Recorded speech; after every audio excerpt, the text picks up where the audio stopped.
Warning: our YouTube channel and its videos may contain scenes, language, and content that may not be appropriate for all audiences. These videos include surveillance footage, undercover pursuit of suspects, actual police and rescue operations, and fearless confrontations. If you do not approve of the content, please do not watch our videos. If you wish to continue, we strongly advise that you proceed with caution. Viewers' discretion is advised.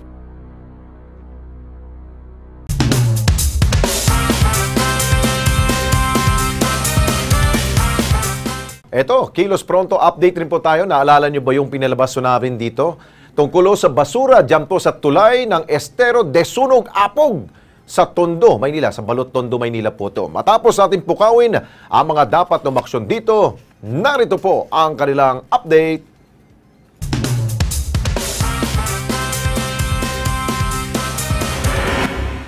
Bago matapos ang buwan ng Marso, binalikan namin dito sa Kilos Pronto ang problema sa mga basurang hindi nakokolekta at sinusunog na lamang sa Balot Tondo. Yung collector ng basura, kada truck nila dapat, pag dumaan dyan may basura, kunin nila. Kasi po daanan yan eh. Daanan lang. Oo, bridge to eh. Tulay to ho eh. Tulay.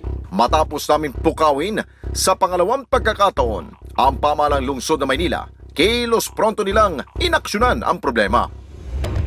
Sa pangunguna ng tanggapan ng Department of Public Service sa ilalim ng Infrastructure at Sanitation ng Maynila, agad nilang nilinis at hinakot ang mga basura sa ibabaw ng tulay ng Honorio Lopez dyan sa Balot Tondo. Okay, ayos na ho yun. Ha? Panimula ho na medyo may aksyon hong ginawa ang ating pong city government ng Maynila. Pero ang dapat ho dyan, wag huningas kugon. Kapag may araw-araw dandaanan po ng truck, tulad po ng truck na yon, pero yung truck na yun mukhang dilapidated na rin.